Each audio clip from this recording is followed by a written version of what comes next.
I got a filthy, dirty Lexus GX460 next to me that goes pretty much anywhere due to its amazing ATRAC system. Today, I'm going to show you how to use it properly.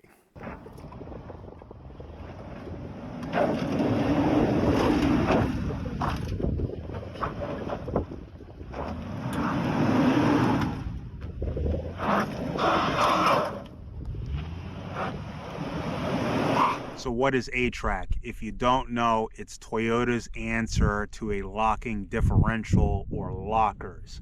Objectively speaking, that's what it is. ATRAC equal lockers.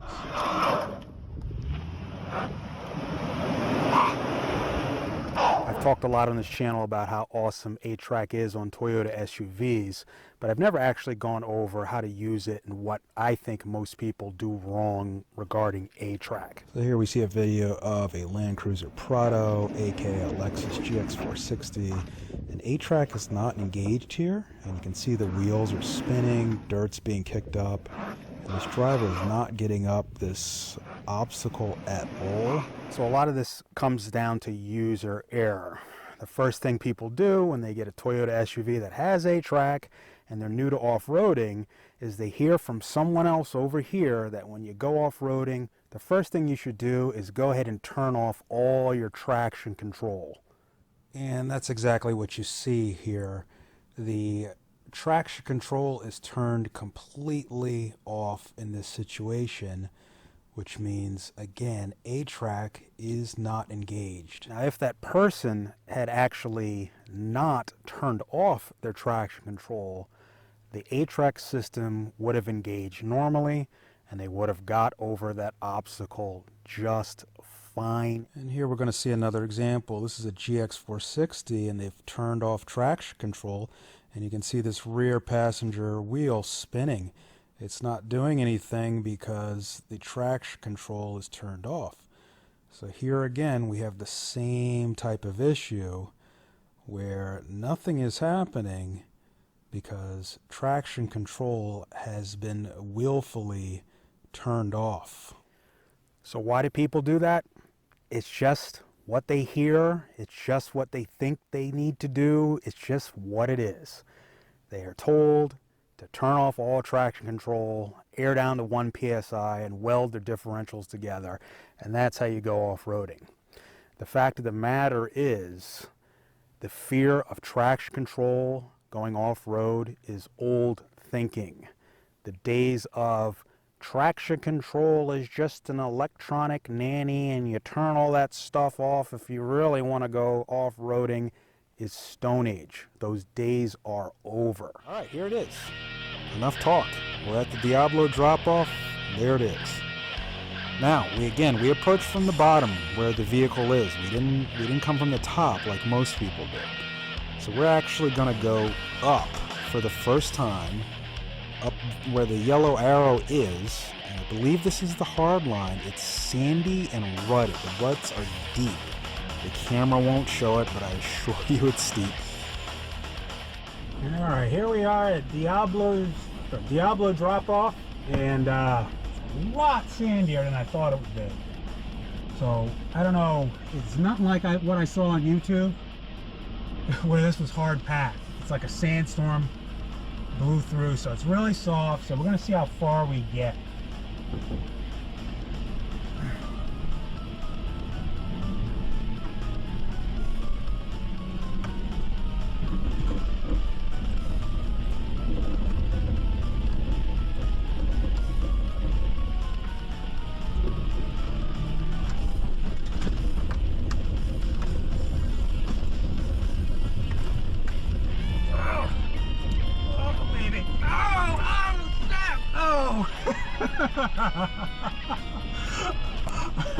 Wow. Woo! That was scary.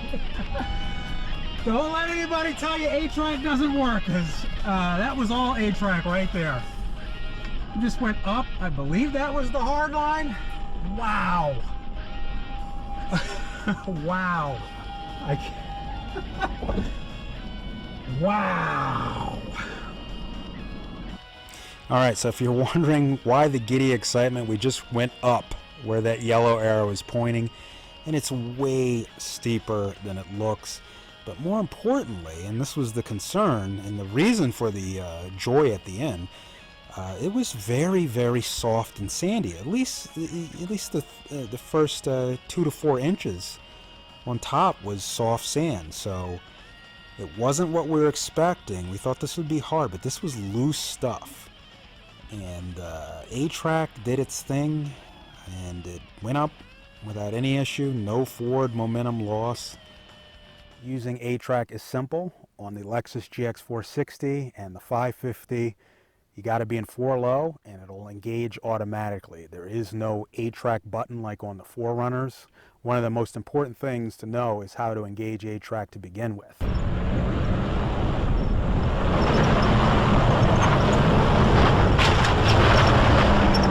And once ATRAC is engaged correctly, you're going to see a night and day difference, which is what you just saw there. And what you're seeing here, this is straight up. This is Edison Hill off of Cleghorn Ridge, a notoriously steep trail, and the GX makes it look easy. I know the camera flattens it out, but it's straight up in the air. And we're going to get on 3 wheels here. Now, remember what you saw before when ATRAC wasn't engaged, but look at this. Once you engage it, it is a piece of cake. Onto 3 wheels we go. And the ATRAC system will do this all day and all night without skipping a beat.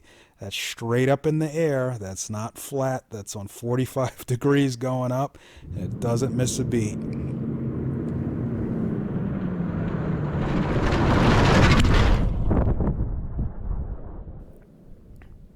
The next issue is this kind of fear, this psychological fear of the ABS actuators that you hear when ATRAC does indeed operate correctly.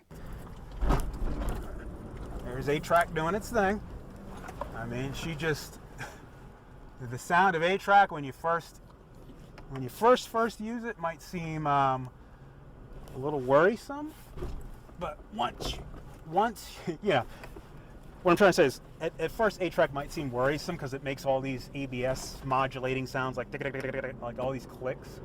Once you trust ATRAC, it's music to your ears. It's like having an angel with you. It's just the sound that the angel's wings make as it's flapping. So that's a good analogy.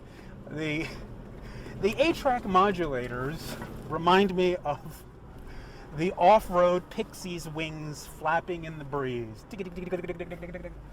Because you know when that sound goes off, you're in good hands. You've got the magic. Now that fear is normal because it's not normal to hear ABS noises and feel comfy and comfortable and cozy about them. In fact, we know instinctively that when you hear the ABS actuators going off, it means you've done something wrong and you're in trouble. Because most people on road, when ABS actuates, they hit the brake too fast and their brakes are about to lock up, or maybe it's VSC, vehicle stability control, where they're about to oversteer. And the computer and the actuators will pulse the ABS and burp, burp, and your instinct is you've done something wrong to freak out and take your foot off the gas. ATRAC is different. In ATRAC, when you hear those noises, that fluttering, it means you're doing something right and something good is about to happen. Okay. 4 low first gear, if anybody wants to know. And we are doing it, hopefully. Part of this problem of user error comes down to the fact that Toyota never genuinely and accurately marketed ATRAC correctly, let alone offered instructions to users on how to use it correctly and how it functions. Check this out. I got the owner's manual of the Lexus GX460, and believe it or not, if we go over here to page 356, there's only 1 page dedicated to ATRAC. Not just 1 page, 1 sentence. And it reads, ATRAC helps to maintain drive power and prevent the four wheels from spinning when starting the vehicle or accelerating or on slippery roads or in off-road conditions. One sentence. You've heard of a miscarriage of justice. This is a miscarriage of automotive engineering. No wonder why for the last 24 years nobody knows what ATRAC is or does. This is completely ambiguous. And that is Toyota and Lexus's fault. They never, as far as I could tell, as far as anybody knows, they've never actually clearly defined what ATRAC actually does and how to use it.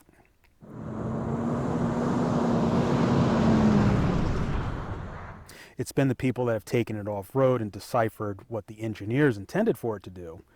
It's been up to them to explain through the internet, through YouTube, etc., what ATRAC does, how awesome it is, and how to use it correctly. It's bumpy here, but we'll find a steep section in